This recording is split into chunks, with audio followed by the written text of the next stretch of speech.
Welcome to Los Angeles County Investor Association Real Estate Market Update, or the Monday Morning Quarterback. It's put out every Monday morning by the CEO of the LA County Real Estate Investor Association, Lloyd Segal, and then I review it and oftentimes rebuttal some of the arguments that he makes or some of the positions he makes. So if you want that email, reply to me or respond to me or reach out, give me your email address, and I'll add you to the subscription list. Anybody who comes to the LAREIC.com website should be getting it through their email that they gave when they registered. So that said, love to have you jump in. If you're watching this live, if you're on YouTube or Facebook or LinkedIn, come in and put your name, comments, argue with me, put what you see in the marketplace. It's meant to be interactive. And so we'll start off today with his first point, which is he reviews the situation in Lahaina. Now, it is heartbreaking. I've been to Maui several times, and I have a lot of friends who have second homes on the islands, or my college roommate lives in the big island of Hawaii. And obviously, it's a terrible tragedy that's just unspeakable for people who are there.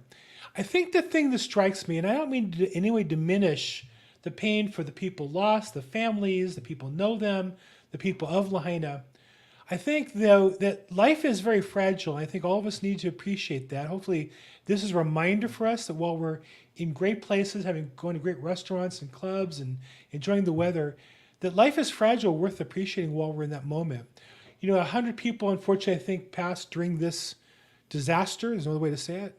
We have 100 people a day in America who are dying of overdoses. We have about 100 people a day, I think, who are dying of suicides.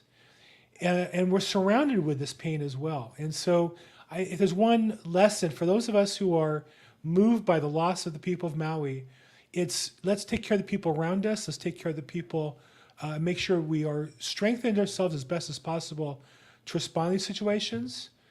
But gee, what went on there is just unspeakable and horrific, and hopefully none of us ever involved with something like that. The next point he makes is mortgage demand drops for the fourth straight week, and it's true that mortgage rates inched up, and with that, mortgage demand inched down.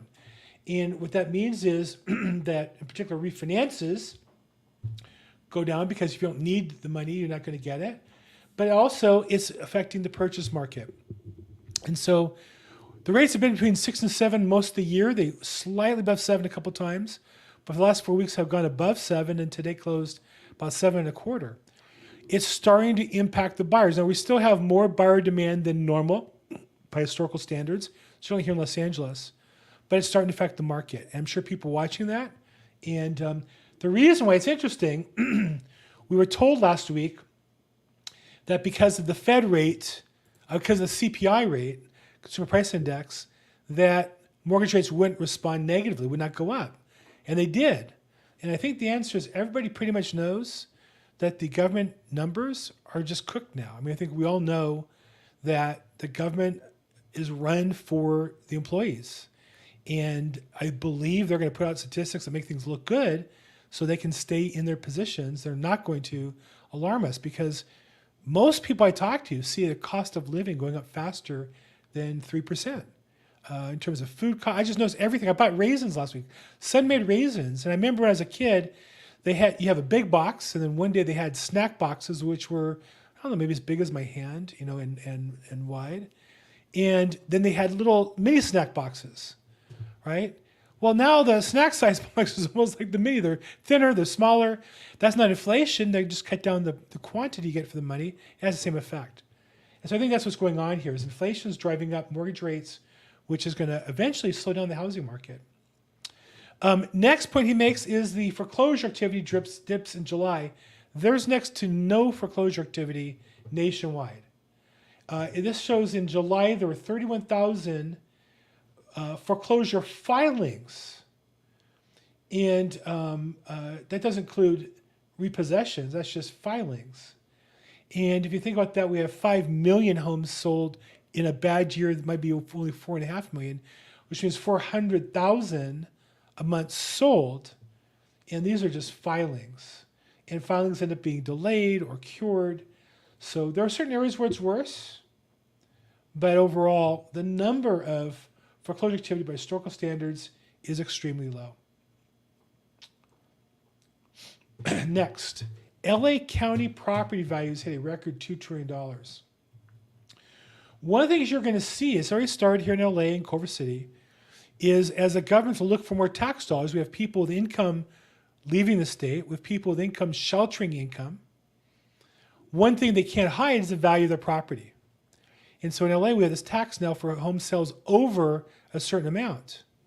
You're going to see more of a push to increase property tax rates, to try to avoid Property 19 bits and pieces at a time, and increase the taxes on sales, because the county has increasingly challenges to raise money, and you see the property values just continue to go up. $2 trillion is the value of the property we have just in Los Angeles County. That doesn't count the whole country, the rest of the country. Amazing. One of the positive notes is the equity improves for U.S. homeowners. And one of the things they note is the amount of equity the owners has gone up tremendously, which means people have wealth. It's just locked into their houses. Again, why cities, states, counties might look to tax that. But until they do, it's a great way to hide wealth or create wealth, generate it, and keep it from taxes. And it seems to only be increasing.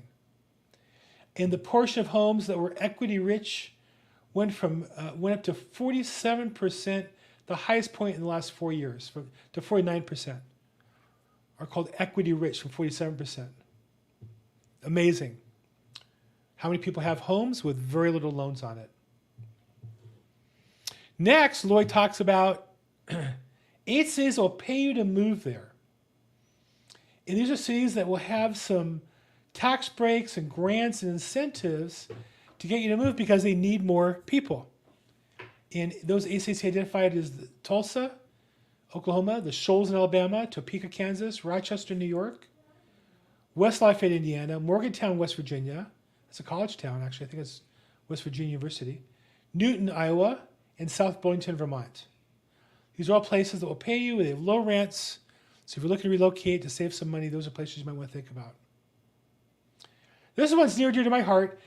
We've banned now incandescent light bulbs. I had a fixture in front of my house, old fixture, and it did not support new LED lights. It would flicker on and off. I put in an LED light, and it would turn colors and go on and off. And I had an electrician look at it. He said it's because it's too low of a whatever wattage to support an LED. It needs an incandescent, which we can't have anymore. So we had to replace the whole fixture. The good news is I got a new ring fixture that has lights and motion detectors. It's great. So I'm not complaining, but I'm just saying it's a shame to have to throw away a perfectly good light fixture just because you can't buy light bulbs anymore for it. But we now have a ban by the Department of Energy, and we've had that in California for a while, sales of them, but we can no longer manufacture or sell light bulbs that are called general service lamps in the United States. I don't know. It just seems like we're focusing on the wrong things. We're banning light bulbs. Yeah, anyhow, okay, there you go. Next, Lloyd's always looking for stories about Hollywood. Longtime owner of Pee Wee Herman's Pasadena Playhouse tells all. Paul Rubin passed away. I actually once bumped into him, of all places, at Probate Court in Los Angeles. Paul Rubin, who's known by Pee Wee Herman. And it turns out the house they used in that home was built it was in South Pasadena, and was in their family for a long time. And they renovated and rented out, and now have sold it. So you might remember the house from the movie. If you saw Pee Wee Herman's movie, you might remember the red door. Pretty standard house for South Pasadena, but a piece of Hollywood history. Next, Virginia woman gets a bunch of packages sent to her she didn't know anything about. Turns out it's a scam that some Chinese companies have. They use Amazon to hold things in their warehouse, and they want to show sales, so they ship the product out to people unwittingly, and that way they can book it as sales to fool their bankers or fool whoever. So this lady got like 100 packages she didn't order with 1,000 headlamps and 800 glue guns, if you can imagine. And it turns out it's not for her. It's not for anybody, actually. It's this warehouse just trying to, well, Amazon's doing what their customer told them, and it's this Chinese distributor who's fraudulently shipping product out, and so there you go. Kind of interesting crime involved that all the way around the world. There's the lady with all those packages. Next, this one is in Colorado. I'm not sure why Lloyd put it here. The new hire at driving school crashes the car at their learn to drive facility. When I took driver's ed when I was in high school, back in the days they did that.